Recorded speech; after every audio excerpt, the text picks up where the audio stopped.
Hello, it's Sarah again. Initially, academia about the Korean wave in the UAE was hard to find, but I came across researcher and lecturer Donya Saberi's articles. Donya's work looked into the rise of the Korean wave in the UAE. Furthermore, Donya is a hardcore K drama enthusiast. Surprisingly, I found out that she is a lecturer at my university, Middlesex, Dubai. You can imagine how much of a fool I felt when I contacted her for an interview. Hi, Donya. Hi, Sarah. How are you? I'm good, thank you. How are you? Good, good. So, Donya, tell me a bit more about your background. Well, my background is raised in the UAE, pretty much my entire life, and I'm currently teaching social sciences at the university. So that's all the way from literature of politics and law to media analysis. So, I just wanted to ask you, where are you originally from? Iran. Oh, that's lovely. Because I'm actually seeing in how different cultures are gravitating towards Korean culture. That's why I thought it was important to ask. Yeah. Well, I mean, I came across Korean series when I was a teenager myself, which is not a very long time. No, it's a long time ago. But I came across Korean series in Iranian channels and they were dubbed. So this is much longer than, it's hitting mainstream the way we see it now, or having it on like Netflix and so on. So this was like on the local Iranian channels, and they are conservative. I mean, people who are not familiar with Iranian government, it's quite a conservative government. So they would still dub Korean series simply because the content of Korean series are not very sexual. So I came across it about 15, 18 years ago. Wow, that's amazing. That's a long time. Yeah, very long time. But yeah, it was a long time ago. So my interest in Korean series, more than K-pop, I have to say, I'm not really into like K-pop, but Korean series and movies have been from a long time. I was of the opinion that Korean dramas just recently became famous, but of course I was wrong, because I actually started recently watching them, and then I suddenly started noticing them everywhere. I said, "Where was I? Was I?" Because I was like blind to this whole side, and suddenly it's like my eyes open and I see Korean culture everywhere, and people talk about it, and people love it to such an extent more than like for example, people watch more of Korean dramas than they watch now Hollywood shows, and I was very surprised, and then I found out that for the UAE itself, like it was recently that because of Spotify and Netflix, there was a sudden increase in people Yeah. watching dramas and listening to music. So can I ask you, like, why do you think that happened? Like, besides the Netflix and the Spotify aspect, why do you think that happened? Well, the reason behind that is I think it's a lot more to do with Korean soft power. So Korea has been pushing itself and advertising itself as like its own culture to the Middle East in the past decade. And the reason for that they've been doing that is because they're trying to expand their market. Now, this is where politics and economy comes in, right? Where they're trying to get their fan base beyond just East Asia, because their biggest fan base was actually China. And they did not want to be solely dependent on China in terms of, people buying their products, listening to their music, and so on. So they wanted to expand basically their market. And Middle East was a very good one because especially in the Gulf countries, people tend to have a lot more of spending power. It's not obviously everyone, but as a region, there is a lot more spending power within the GCC. So for example, if I'm targeting a country or two, and I know their people have spending power, now if I like Korea and I have the money to go to Korea, that's good for their economy, right? Basically, that's one of the reasons why they've been targeting this region more specifically. And it's worked. I mean, I'm not sure if you're familiar with this, but from the time they started targeting the GCC and I would say the Arab/Muslim world, in the past 5 to 6 years, they've even developed their halal market.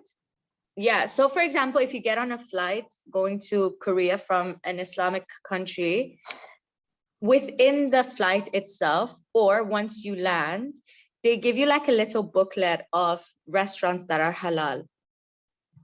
Yeah, so it's like a whole thing that's planned out. Yeah. Wow, that's really nice. I wasn't aware of this. I see they're trying to incorporate like the halal aspect more like it's like a welcome gesture, more like, so for Middle Eastern countries, Muslim people also to come, so that's really nice to hear. Yeah. Whoa, yeah. So I read in your blog that you did visit South Korea. I say you're saying this from experience. So yeah, let me know more about your experience there. How did you find Seoul? Well, I have to say it was beyond what I expected, simply because it was as good as what we see it on TV. Whoa. I'm glad to hear that. Yeah, but it's also sad because then you have to leave it. Right? It was really good. It's really what you see on TV is pretty much what you get there. So it's still a very conservative society. Not that they don't have a drinking or a clubbing culture, but despite that, as a country, they're very conservative, so very respectful to others. So the whole idea of respecting someone older than you is very much evident everywhere.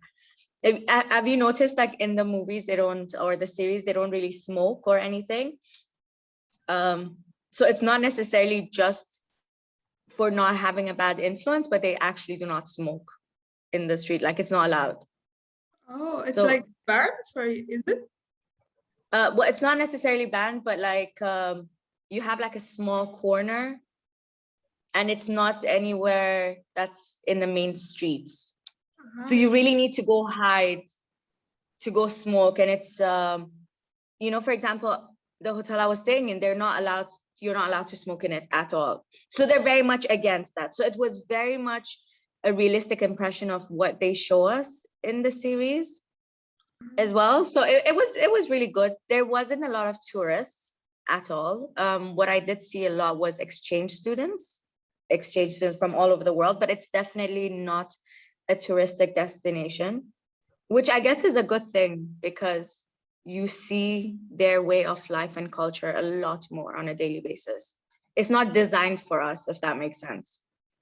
Yeah, that's right. Yeah, I often I've noticed this as well. In traveling, if you go to the same big cities and live in those touristy spots, you don't really get in touch with the original culture because it's full of tourists, and prices are hiked, and it's basically that sort of just a commercial thing. You don't get to witness the real the niceties of the people, their culture, because normally people of any country are very welcoming, and you don't get to witness all of that.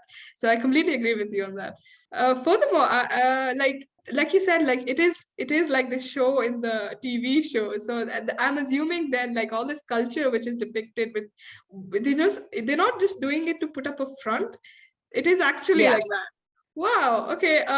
That's something new I've learned, and I'm very. Yeah, I mean, like everything. Like, I remember sitting in the metro, and I went there with one of my friends.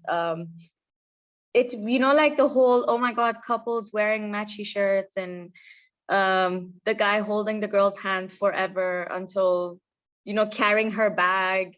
It was all real. My friend was a bit annoyed by it. She's like, oh my God, I'm tired of this love in my face all the time. But and then also the other thing was people having amazing skin. Not going to lie, that was something that stood out. It was upsetting because I don't have amazing skin, and when you see that, it's like the man in the street had better skin than I did. At some point, one of my friends joined us, and she's a very pretty woman, but she did not like it. She was like, what are all these beautiful people, like their skin? It's not about you being attracted to them, but it's kind of like, when you see someone that has great skin, hair, whatever it is, you're just like, yeah, this is real. It's not just in their movies where everyone looks like a doll. That is actually a very fascinating thing. I find that Korean people really put that extra foot in. They put that effort to make their skin look flawless, and they look perfect all the time. Like, I wondered if it's a cultural thing that they look after themselves so well, or is it sort of like a government thing, where they want people to look after themselves. Like, what do you think that I, the case is there? I mean, I personally think it's a cultural thing. When we tend to come across people of different culture, um, or maybe specific religions, where it's kind of within the doctrine to take care of yourself. So I think that is very much a cultural thing, simply because the Korea that we know today has become famous maybe in like the past 10, 20 years, because South Korea was a poor country. It was not a rich country, right? So if it was not in their culture, it would have been very difficult to suddenly have an entire generation that takes care of themselves. That's true. Do you know what I mean? So it's very much within their culture of taking care of themselves. And then the other thing is, yeah, they do have beauty products that are cheaper. I think the ones we see in Dubai are like not necessarily high-end brands, but the ones that are extremely commercialized even within Korea. So like, for example, when I came across Korean products that were not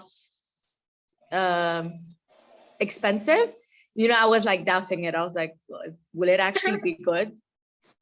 Unless you're familiar with the product, like unless your mom gave it to you since you were a child, you don't trust things that are extremely cheap, simply because that's how, our brains are designed now.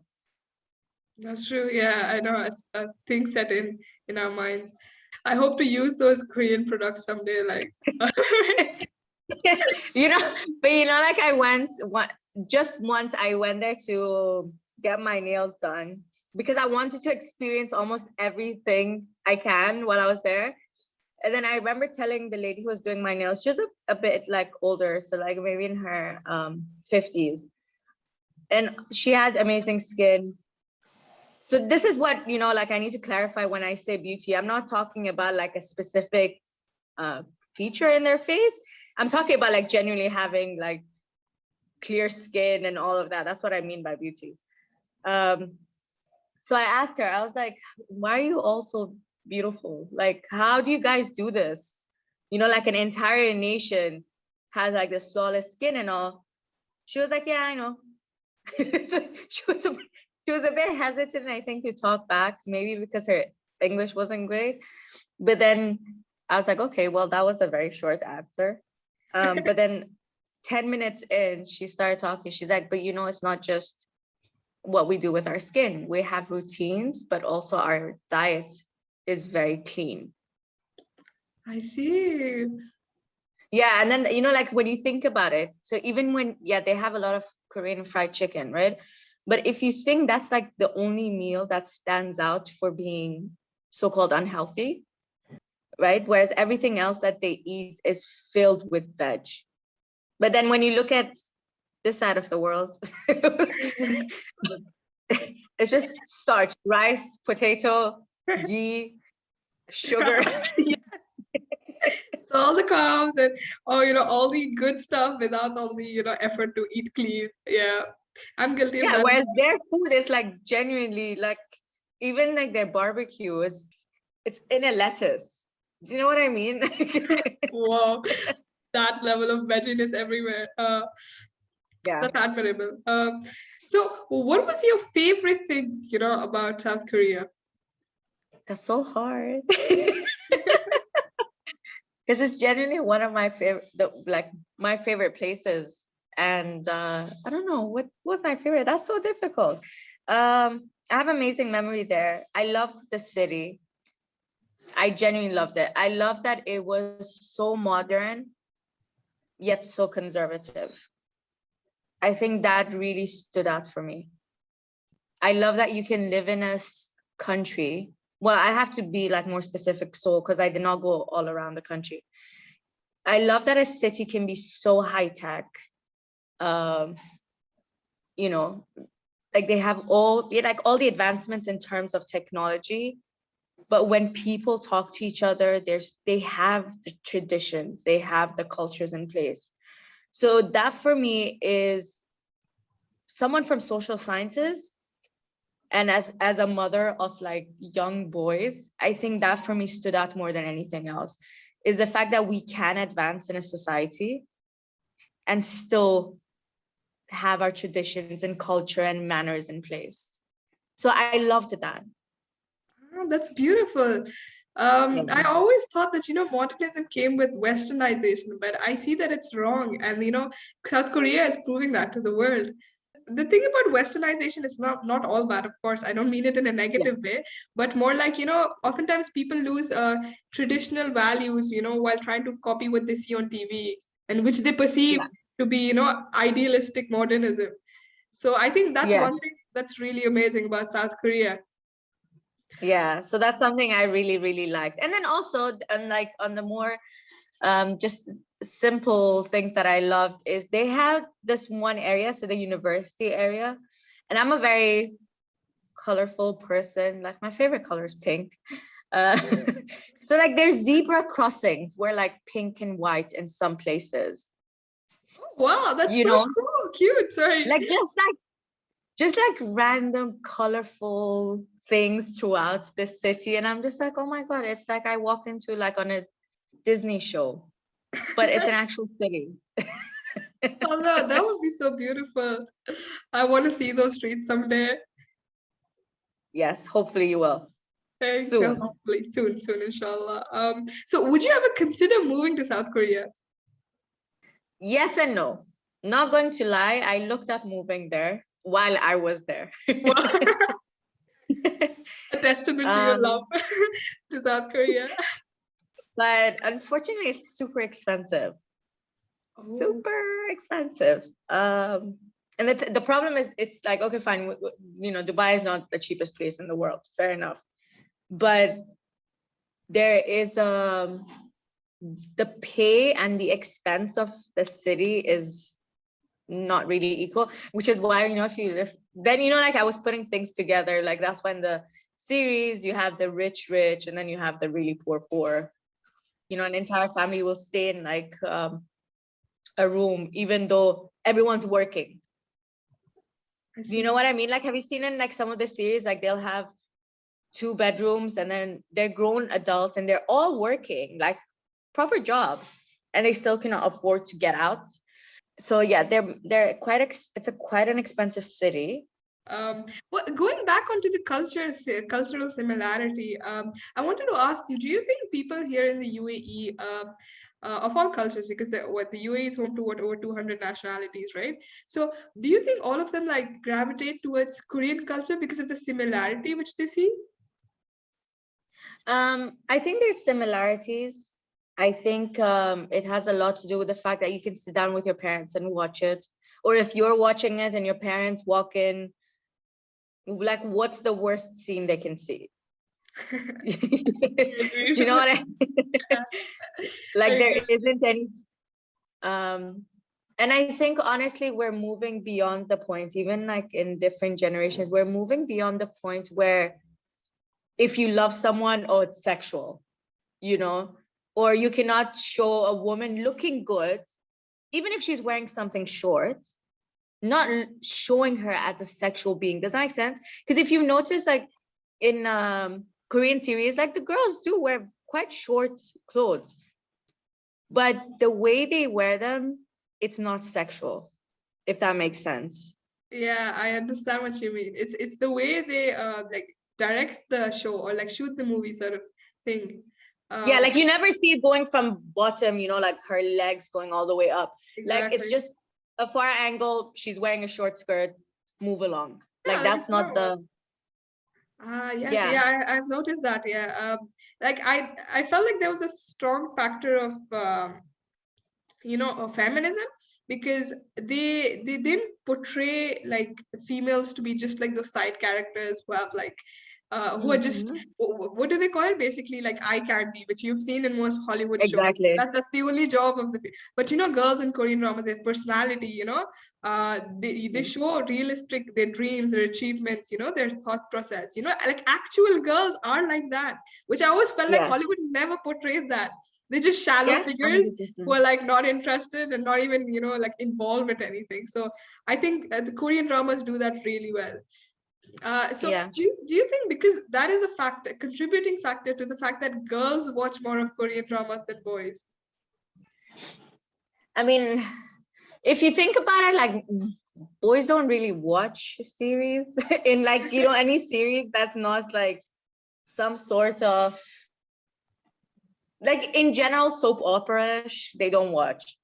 But I think the reason girls watch Korean series more is because we like the idea of what we see, which could be problematic as well, because let's be honest. Sets our expectations way too high. Like the expectation is not realistic. Exactly. Right, which is quite, but we still like to imagine it.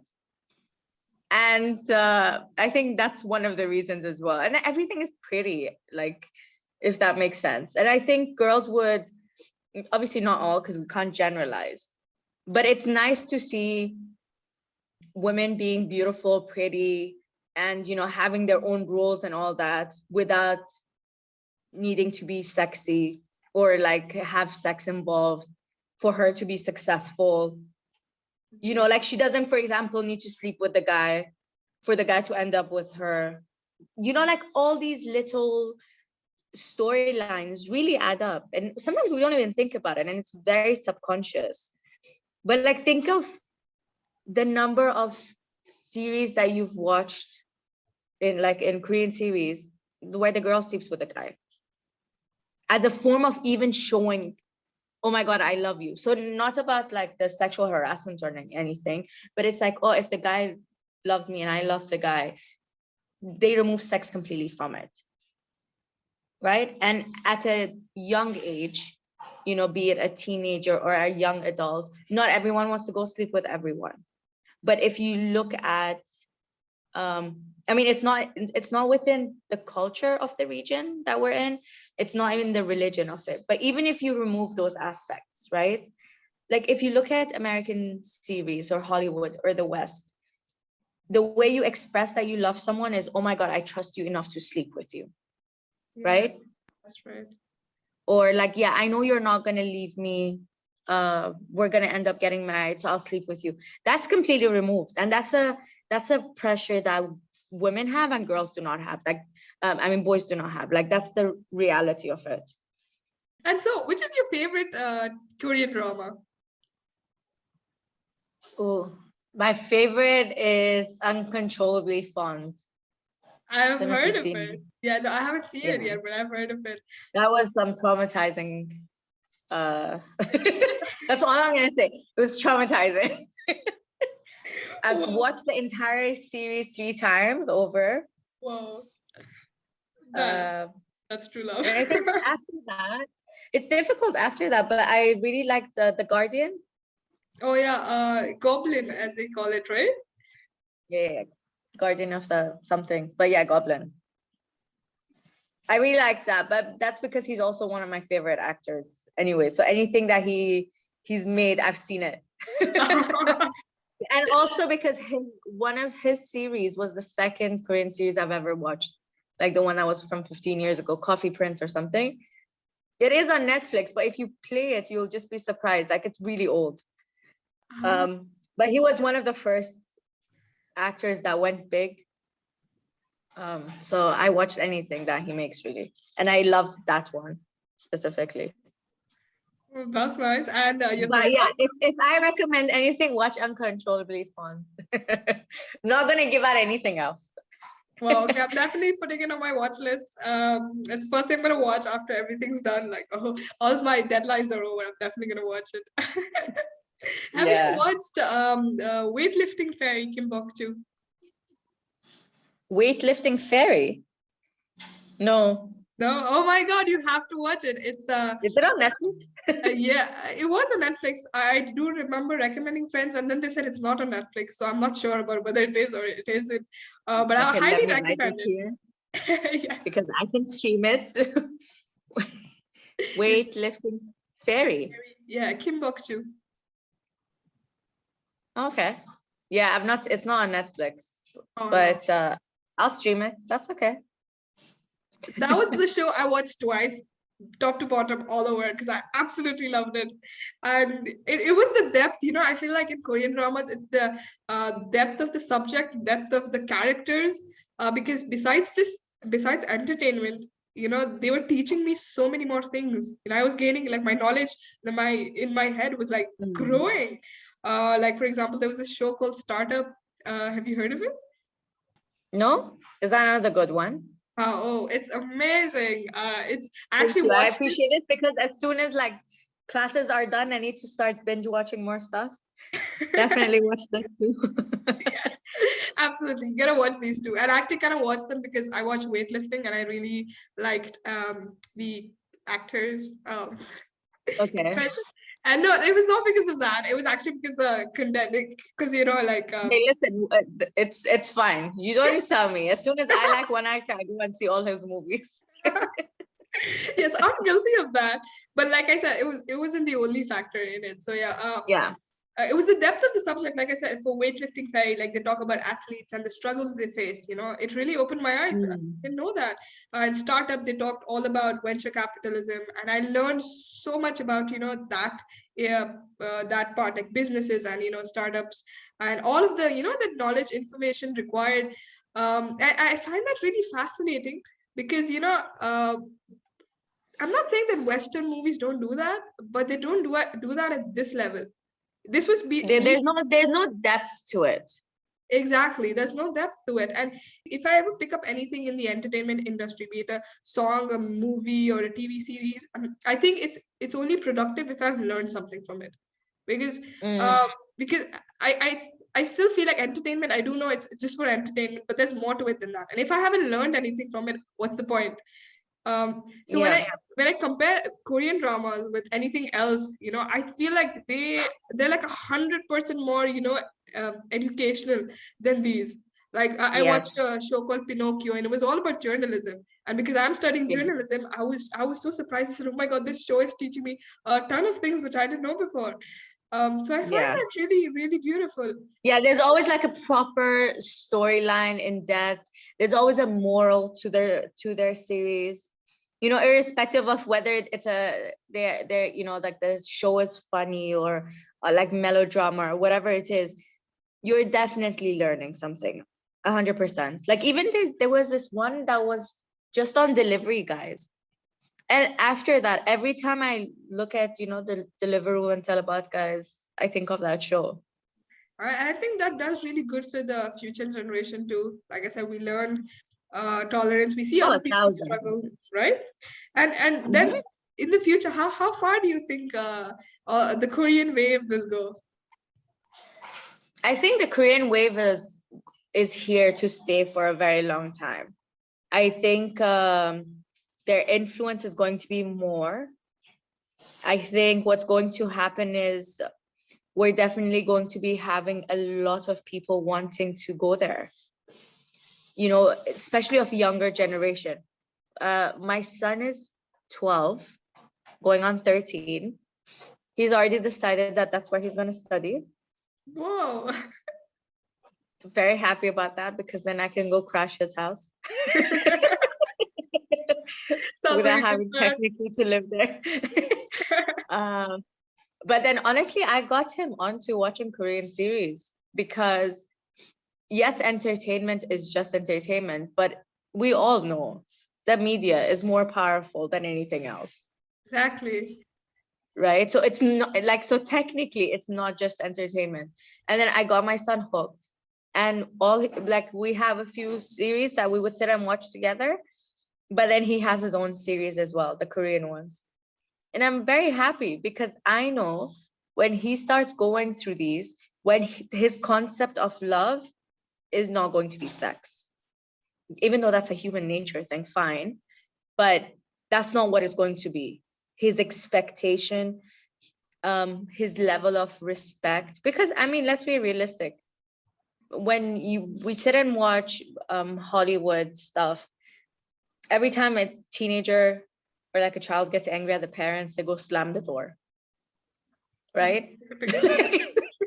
That doesn't work. So that idea of like human emotion, learning something, and it's definitely, has gone into him. He still watches, what do you call it, other series, but I've definitely gotten him on it. I think he's not just going to be the only one. I think there'll be a whole generation, so that there might be a little cultural shift. And I think parents will push it as well. I mean, as a parent, I'm pushing it onto my son because I'm like, listen, he will need to be entertained either way. So it's either Hollywood or K-drama. Go watch K-drama. Fair choice. Like I would encourage him to go to Korea, then encourage him to go to the US, like realistically speaking.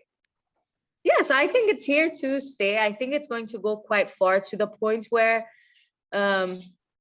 it will be the norm. I mean, here anyways, I don't know about like other countries, but the same way where, just like basic examples you can see in the supermarket when you go now, we have a lot more Korean products than before. Yes, I've noticed. I myself bought some Korean noodles and like like before, skincare. like one of their famous Korean noodle packs, I think it was like 5 years ago or something, it came out in Global Village. Okay, and one pack was like 25 dirhams. Wow. Because like no one was selling them anywhere. But like now it's in the supermarket. It's definitely not 25. I don't know. I think it's 8 dirhams or something. But it's gonna keep getting cheaper, and I think it's just going to slowly come into our lives. We won't even know when it's here.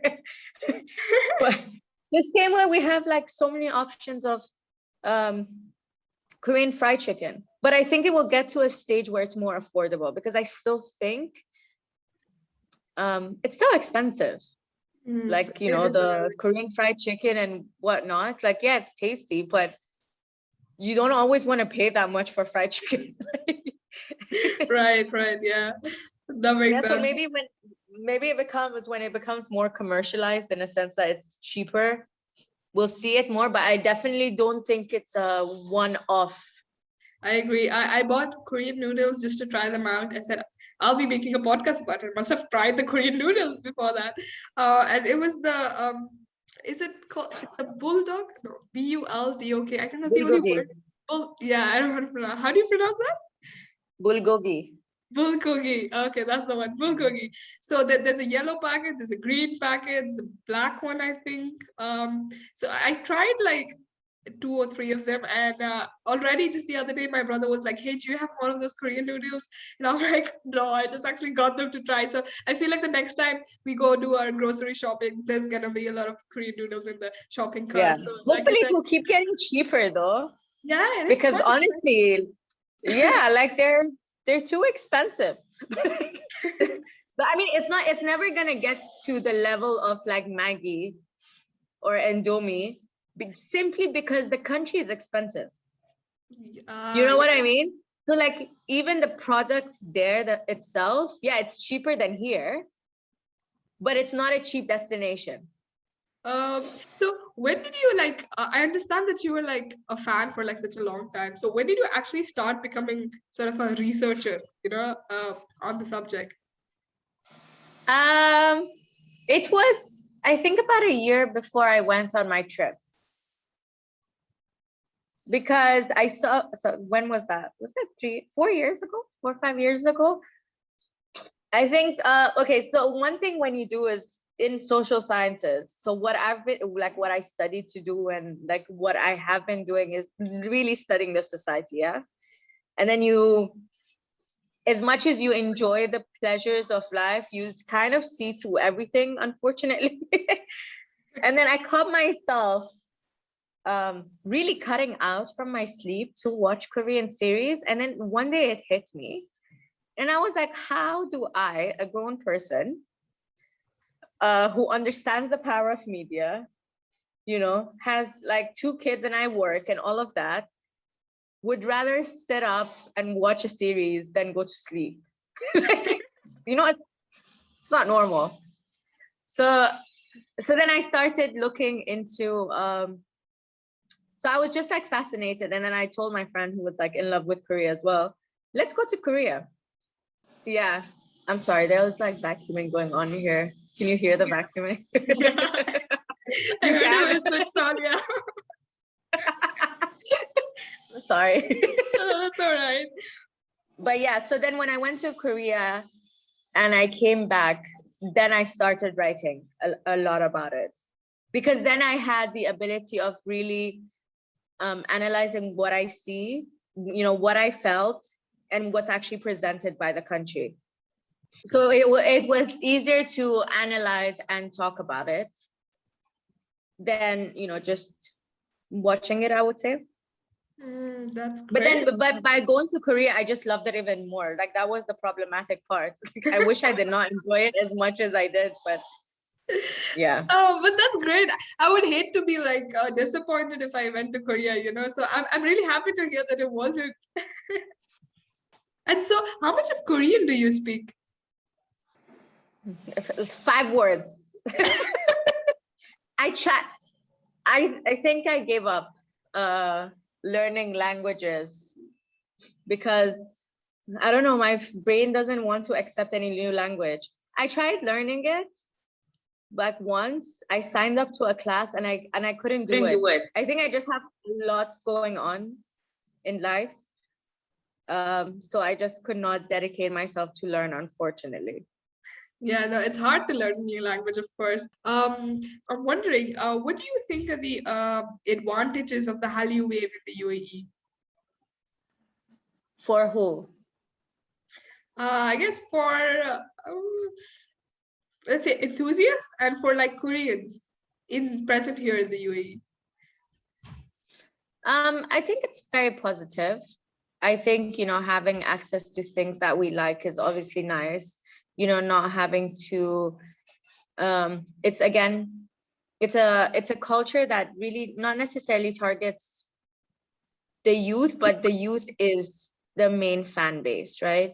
And if we are realistic, it's very difficult for young people to go to such an expensive destination. So I think it's very nice that we have access to a lot more of their culture through their restaurants and, the language center in Abu Dhabi, that's for free. Obviously, you can learn Korean here in Dubai as well, but like Abu Dhabi actually offers it for free by the Korean government. The Korean Cultural Center. Yes. So like that entire cultural center is run by the Korean government itself. It's not by an individual Korean. And the fact that they're giving it out for free is big. They do it inside university for girls here, but that's just for Emiratis. So I think it's really good. I think it's going to bring the countries closer to each other.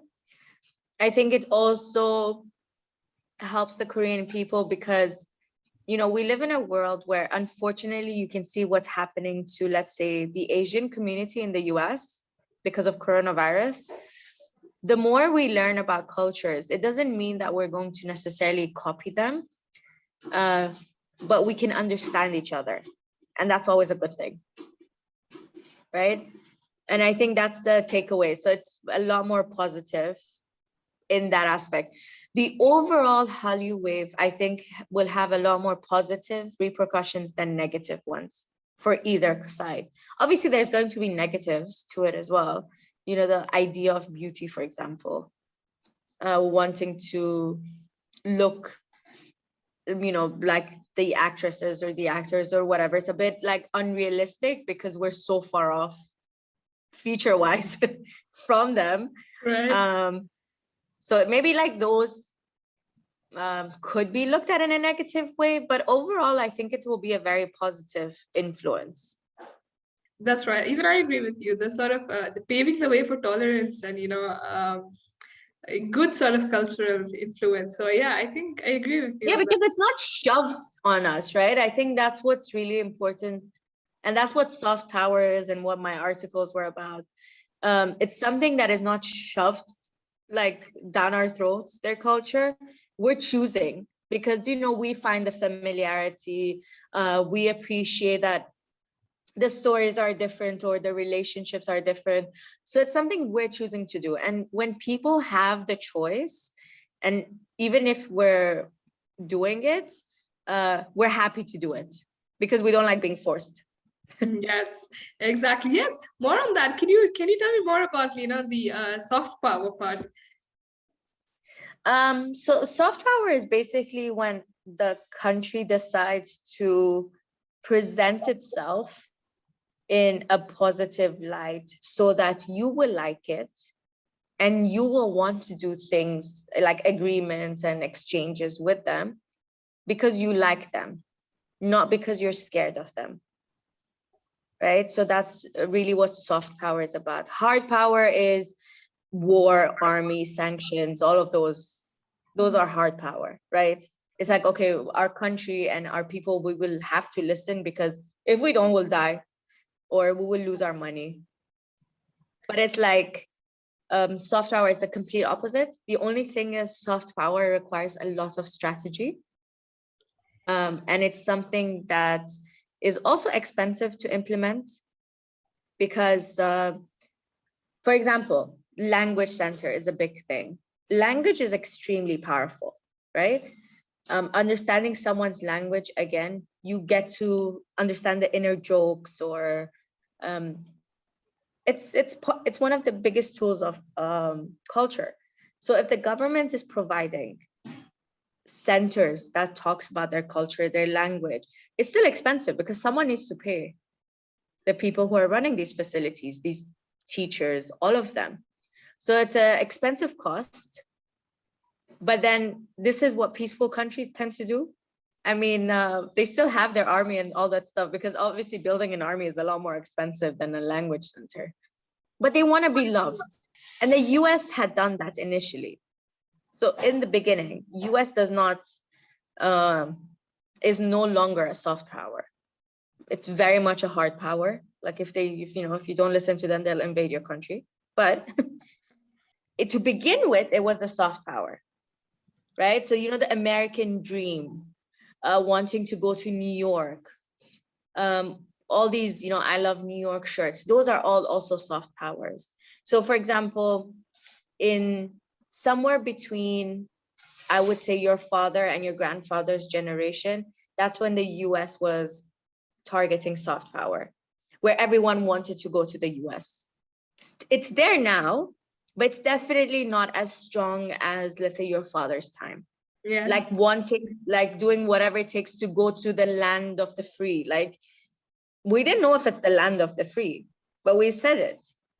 Yes, we assumed it to be. Because the movies were everywhere. The movies were not like the movies we see today. The cartoons are not like the cartoons we see today. So the US was one of, I would say, the initial soft power countries where they used soft power to their advantage, where everyone wants to eat McDonald's and KFC. The end of the soft power is what we see with American culture, where it's so in us, you know what I mean, that we don't even think it was done in any sort of a way. Like that's just the norm. Oh, I see it. Wow. It's like, again, the whole revelation to me. It makes a lot of sense. Yeah. Because I guess it's because of the language, the language we speak, which is English. All these things of America's soft power was so ingrained in us. We didn't even realize it. Yeah. Like you said, wow. And like you said, how it was much stronger in my like father's or grandfather's time. I just, because ironically, I just had this discussion the other day with my brother, and he was telling me about how, America is losing its charm. And I was like, yeah, it Yeah. is. And all of a sudden I keep, because, we talk about great civilizations like Rome, and, America is like in that league, of a great civilization. So yeah, I said, what is causing this? Why the sudden, a lack of people wanting to go to America? It really left me confused, but it all makes Yeah. sense now. Do Yeah. you, do you do you think that's ever gonna happen with South Korea? Do you think they're gonna run low on their soft power? I mean, if they change their strategy, it would. If they start, not becoming the, what do you call it, the peaceful state that it is right now.